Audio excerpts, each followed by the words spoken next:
Vijay 50 special show title sponsor GT Holidays and Mr. Gold Oil powered by Anuj Styles, Milky Mist Ice Creams மற்றும் Jayachandran textiles. Nepo கிட்ஸ்ன்னு சொல்லிட்டு இப்போ last ஒரு 10 வருஷமாக பேசிகிட்டு இருக்காங்க. ஆன்லைனில் வந்து ஈஸியாக வந்துடுறாங்க அப்படிங்கிறது.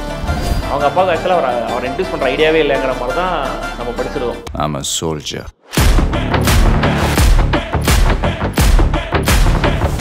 அவரே தான் போய் கேட்டாராம் இந்த மாதிரி ஐடியா இருக்குது அப்படின்னு சொல்லிட்டு. அதுக்கப்புறம் அவர் சைல்டு ஆக்டராக நடிச்சிருக்காரு 2-3 படங்களில். நிறைய படங்களில் வந்து அவர் பேர் வந்து கேரக்டர் பேர் விஜய்னு தான் இருக்கு. ஃபஸ்ட்டு படம் எடுக்கும் போதே அவர் இந்த மாதிரி ஒரு ஸ்டேஜ் வர போகிறாரு, பாலிடிக்ஸ் வர போகிறோன்னா அவங்களுக்கு தெரிஞ்சிருக்காரு.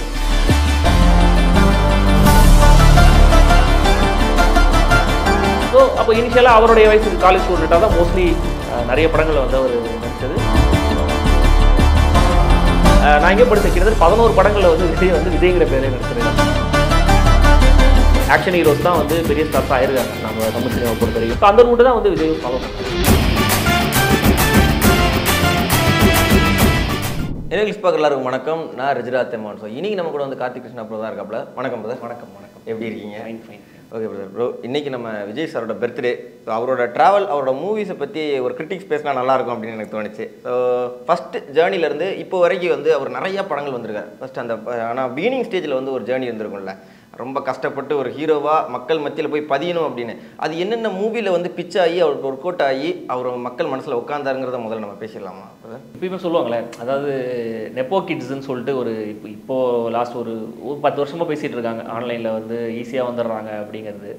இல்லை, அவங்களும் அது நிறைய பேர் சொல்லியிருக்காங்க. எப்பயுமே எங்களுக்கு என்ட்ரிங்கிறது ஈஸி தான், பட் வந்து அவங்க டேலண்ட் வச்சு தான் அவங்களால சஸ்டெயின் ஆகுறதுங்கிறது. அதுக்கு வந்து விஜய் வந்து ஒரு பெஸ்ட்டு எக்ஸாம்பிள்னு சொல்லலாம். அவங்க அப்பாவுக்கு ஆக்சுவலாக அவர் இன்ட்ரடியூஸ் பண்ணுற ஐடியாவே இல்லைங்கிற மாதிரி தான் நம்ம படிச்சிருவோம். அவரே தான் போய் கேட்டாராம் இந்த மாதிரி ஐடியா இருக்குது அப்படின்னு சொல்லிட்டு. அதுக்கப்புறம் அவர் சைல்டு ஆக்டராக நடிச்சிருக்காரு 2-3 படங்களில். பட் ப்ராப்பராக அவர் ஹீரோவாக அறிமுகப்படுத்தணும் அப்படின்னு டிசைட் பண்ணது கொஞ்சம் லேட்டஸ்ட் ஸ்டேஜஸில்.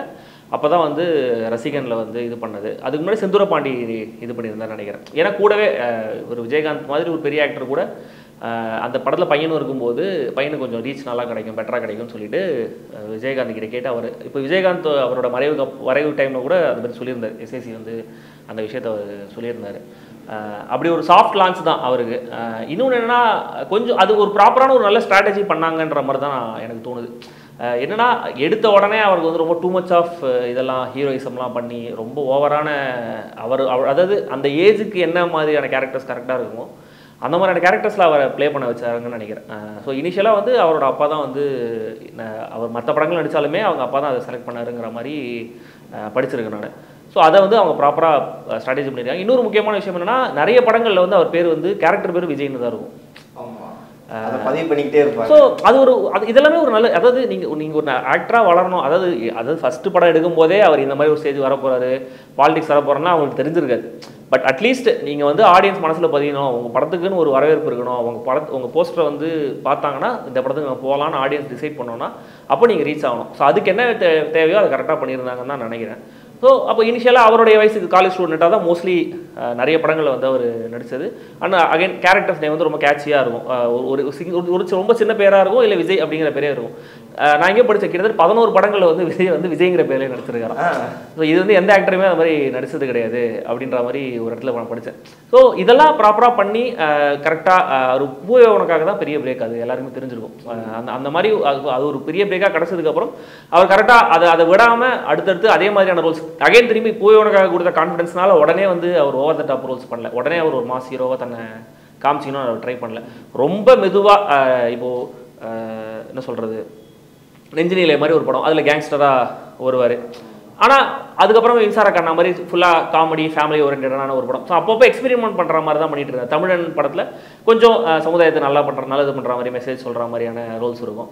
கட் பண்ணால் வேறு அகைன் யூத் மாதிரியான ஏதாவது ஒரு படங்கள். ஸோ இதை மாதிரியான ஒரு செலெக்ஷனில் தான் வந்து அவர் கரெக்டாக அதான் ரொம்ப பிளான்டாக ஸ்டெப் பை ஸ்டெப், அதாவது ஃபெயிலியர்ஸ் வந்தாலுமே கூட அது அவருடைய கெரியர் ரொம்ப செட்பேக் கொடுக்காத வகையில் அவர் பிளான் பண்ணுற மாதிரி தான் நான் பார்த்தேன் ஆக்சுவலாக. ஆமாம், ஏன்னா ஃபுல்லாக அவரோட ப்ராப்பர் இது ஸ்லோ பார்த்தோம் அப்படின்னா டக்குன்னு ஒரு ரீச் போல ரொம்ப ப்ராப்பராக மெதுவாக. இன்னொன்று வந்து அவருக்கு முதல்ல இருந்தே அந்த ஆக்ஷன் ஹீரோ ஆகணுங்கிறது ரொம்ப ஆசை இருந்துச்சு. இல்லை, அதாவது தமிழ் சினிமா பொறுத்த வரைக்கும் ஆக்ஷன் ஹீரோவுக்கு தான் பெரிய மார்க்கெட்டுங்கிறது எப்பயுமே இருக்கிற ஒரு விஷயம்.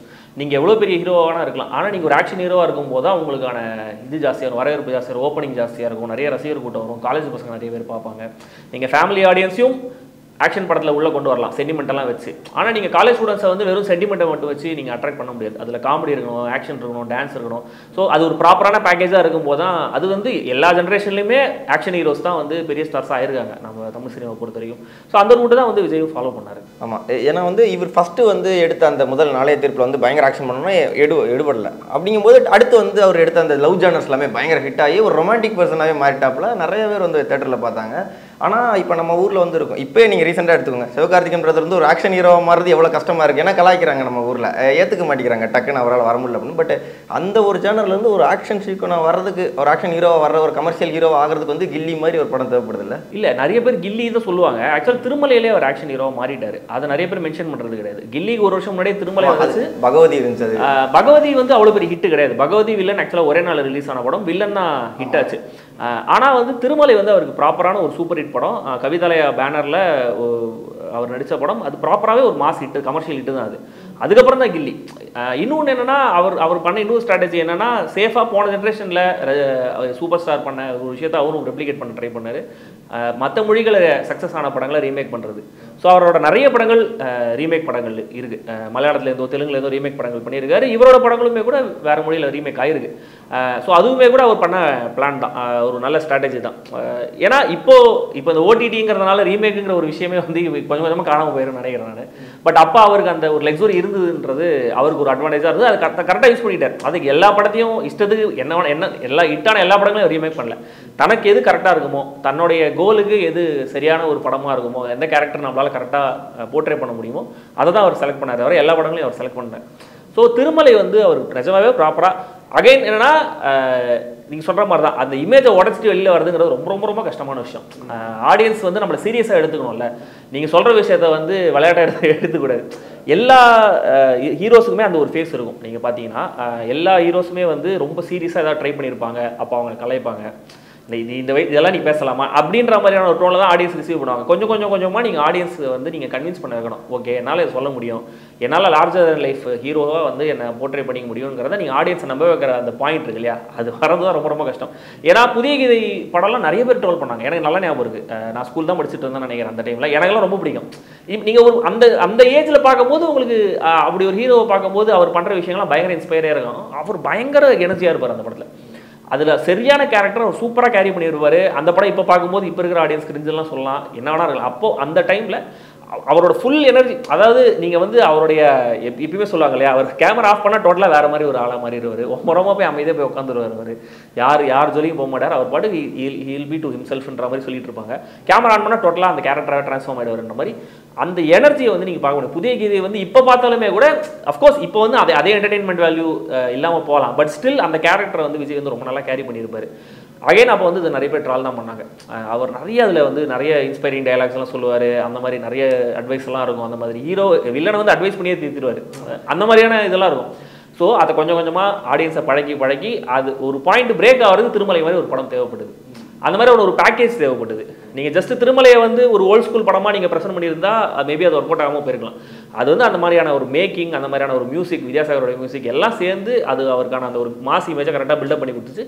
கில்லி வந்து கரெக்டான ஒரு படமாக இருந்துச்சு. திருமலைக்கான ஃபாலோ அப்பாக கில்லி வந்து ஒரு பக்காவான ஒரு படமாக இருந்துச்சு. அந்த படத்துடைய ஸ்க்ரீன் பிளேயோடைய ஸ்பீடுக்கும் விஜயோடைய ஆன் ஸ்க்ரீன் எனர்ஜிக்கும் அது கரெக்டாக காம்ப்ளிமெண்ட் பண்ணிச்சு. ஸோ அது வந்து எப்பயுமே சொல்லுவாங்க, ஹார்ட் ஒர்க் தான் முக்கியம், லக்கு முக்கியம் இல்லைன்னு சொல்லுவாங்க. எனக்கு தனிப்பட்ட வகையில் வந்து சினிமாவை பொறுத்த வரைக்கும் லக்குங்கிறது ஒரு பெரிய ஃபேக்டர். சரி, லக்குன்னு சொல்லலாம், இல்லை கரெக்டான டைம் வரணும்னு சொல்லலாம், இல்லை meeting the right person at the right time. நீங்கள் கரெக்டான இடத்துல இருக்கணும். ஒரு வாய்ப்பு வருது, ஆனால் அந்த இடத்துல நீங்கள் இருக்கணும் அந்த வாய்ப்பை ரிசீவ் பண்ணுறது. இதெல்லாம் கரெக்டாக அமைஞ்ச படம் வந்து திருமலை அண்ட் கில்லியை நான் நினைக்கிறேன். ஓகே ப்ரோ, இப்போ வந்து என்னன்னா, நான் இது இன்னைக்கு இந்த உள்ள காலகட்டத்தில் உள்ளதை வச்சே நான் அப்போ உள்ளதில் நான் கேள்வி கேட்குறேன். ஏன்னா ஒரு ஆக்ஷன் ஹீரோவை மாறும்போதும் இப்போ அந்த டயத்தில் ஒரு பீக் ஹீரோ இருப்பாப்ல, அவர் பயங்கர ஒரு ஆக்ஷன் ஹீரோவாக இருப்பாப்ல. புதுசாக ஒரு ஆக்ஷன் ஹீரோ வந்தோன்னா அந்த ஹீரோவில் உள்ள ஆட்கள் என்ன செய்வாங்கன்னா, ஸோ இவர் வந்து நம்மளால் காம்படிஷனாக வந்துடக்கூடாது அப்படின்ட்டு அதை ஒரு கிரிட்டிக்காக பண்ணுவாங்க, அதை ஒரு டிஸ்கரேஜ் பண்ணுவாங்கன்னு நினச்சிக்கோங்களேன். இவர் வந்துடக்கூடாது நம்மளுக்கு. ஸோ அந்த டயத்தில் இப்போ கில்லியில் ஒரு மாஸ் ஹீரோவாக மாறுறாரு, ஒரு கமர்ஷியல் ஹீரோவாக மாறுறாரு, திருமறையில் மாறுறாரு, அந்த ஸ்டைல்லாம் வச்சு அப்படியே வரும்போது அந்த டயத்தில் அந்த கிரிட்டிக்ஸ்லாம் இருந்துச்சு சார். இல்லை அதாவது நிறைய ஹீரோஸ் வந்து அதாவது இப்போ அதாவது என்ன சொல்கிறது, போன ஜென்ரேஷன் எனக்கு எப்படி சொல்கிறேன்னு தெரியல, நான் போன ஜென்ரேஷன் தான், நான் 90s கிட்னு வச்சுக்கோங்களேன். அந்த ஜென்ரேஷனில் விஜய் கூடவே வந்த நிறைய கண்டெம்பரரி ஹீரோஸ் வந்து எல்லாருமே விஜய் உட்பட எல்லாருமே ரஜினியை வந்து நிறைய இமிடேட் பண்ணுவாங்க. அவங்களோட மேனரிசம்ஸில் அவங்க அந்த வேகத்தில் வந்து ஸோ ஏன்னா அவருக்கு போட்டு கொடுத்து விட்டது, ரஜினிக்கு வந்து எம்ஜிஆர் போட்டு கொடுத்து விட்டு, விஜய்க்கு வந்து ரஜினி போட்டு கொடுத்துரு, இதுதான். ஸோ அடுத்த வர ஜென்ரேஷனுக்கு விஜய் போட்டு கொடுத்து விட்டா தான் இருக்கும் அது.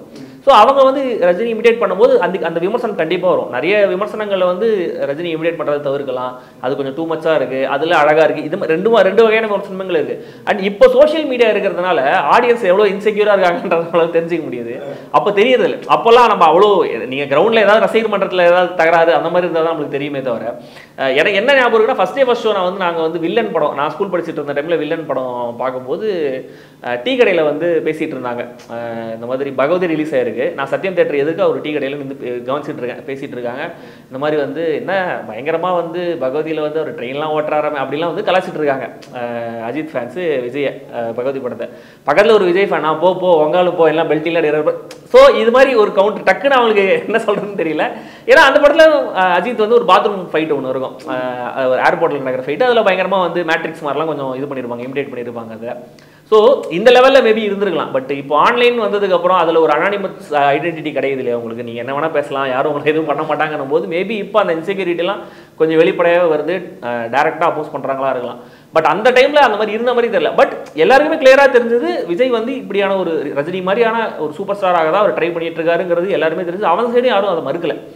அதாவது நீங்கள் தான் அடுத்த சூப்பர் ஸ்டாரான்னு கேட்டிங்கன்னா இல்லைன்னு தான் சொல்லுவாங்க எல்லாருமே. அது கண்டிப்பாக அவங்க சொல்லி தான் ஆகணும். அது அவர் கொடுக்குற மரியாதை அண்ட் இவங்களுடைய மாடஸ்டி ரெண்டுமே தான்.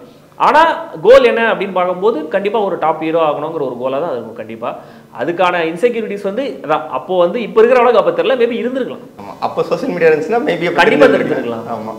ஓகே ப்ரோ, இப்போ இந்த ஒரு கிராஃப் பார்க்குறோம்ல விஜய் சார் கிராஃப், இப்போ நம்ம சொன்னது அந்த கமர்ஷியல் மீட்டரில் ஏறிட்டாப்ல. பட் அவருக்கு முதல்ல வந்ததுமே அந்த ஒரு கலாய் அந்த ட்ரோல்ஸ்லாம் நிறையா வந்துருந்துச்சு. பட் ஏறினதுக்கு அப்புறமும் ஒரு டயத்தில் பார்த்தீங்கன்னா நீங்கள் சொல்லியிருந்தீங்க ஒரு பேக் அடிக்கல பெருசாக அப்படின்னு, ஆனால் அவருக்கு நடுவில் ஒரு பெரிய பேக் இருந்துச்சு. அந்த 50th ஃபிலிமுக்கு முன்னாடி ஒரு 3 படமாக இருக்கட்டும், பின்னாடி ஒரு 2 படமாக இருக்கட்டும், பயங்கர ஒரு இது நிறையா ட்ரோல் வந்துச்சு. அந்த டயத்தில் வந்து ஒரு டாக்கே இருந்துச்சு, விஜய் அவ்வளோதான் அப்படிங்கிற மாதிரி ஒன்று சொல்லியிருந்தாங்க. அதை பற்றி பேசலாம் போது இல்லை என்னன்னா, இப்போ நம்ம வந்து டேரெக்டாக இப்போது சிட்டியில் இருக்கிறவங்க பர்சீவ் பண்ணுற விதம் வேற ஒரு படத்தை.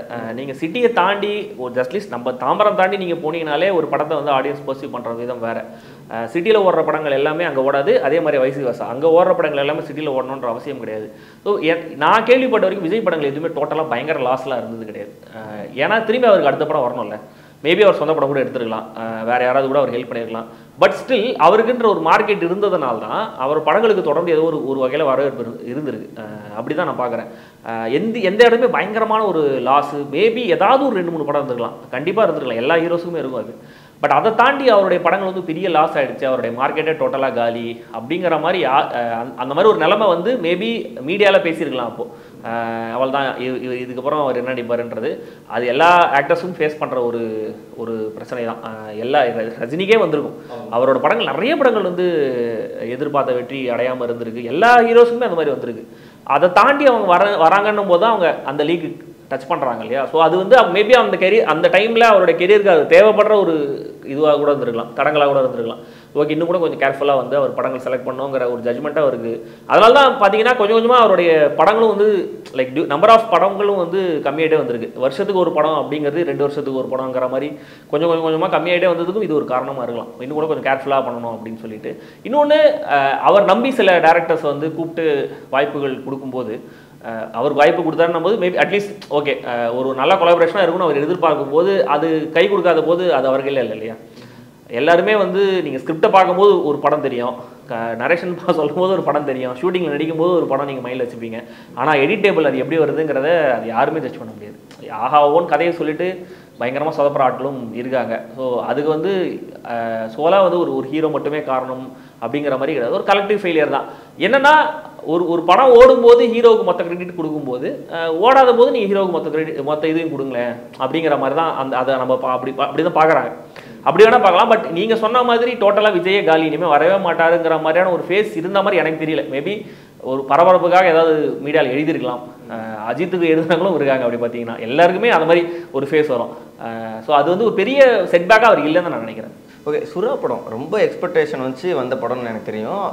பயங்கரமாக கொண்டாட போகிறாங்கன்னு நினச்சோம். பட் அந்த டயத்தில் பார்த்தா டோட்டலாக வந்து ஒரு மாதிரி ஆயிடுச்சு. ஏன்னா எக்ஸ்பெக்டேஷன் அளவுக்கு அது இல்லை, ரொம்ப இதுவாக இருந்துச்சு. அப்படிங்கும்போது அதில் என்னென்னலாம் உங்களுக்கு வந்து லேக் ஆயிருந்துச்சு? அவர் உண்மையை சொல்லணும்னா சில படங்கள்லாம் நான் பார்த்ததே கிடையாது. ஏன்னா நல்லா இல்லைன்னு தெரிஞ்சிச்சுன்னு வச்சுக்கோங்களேன், எதுக்கு நம்ம பார்த்துட்டு அந்த ஹீரோவை பற்றின ஒரு இமேஜை நம்ம மாற்றிக்கணும் அப்படிங்கிற மாதிரி எப்படி எல்லாமே சொல்லிட்டாங்க. நான் இன்னி வரைக்கும் வந்து என் வாழ்க்கையில் வந்து அஜித்தோடைய ஆழ்வார், ஆஞ்சநேயா மாதிரியான படங்கள்லாம் பார்த்ததே கிடையாது.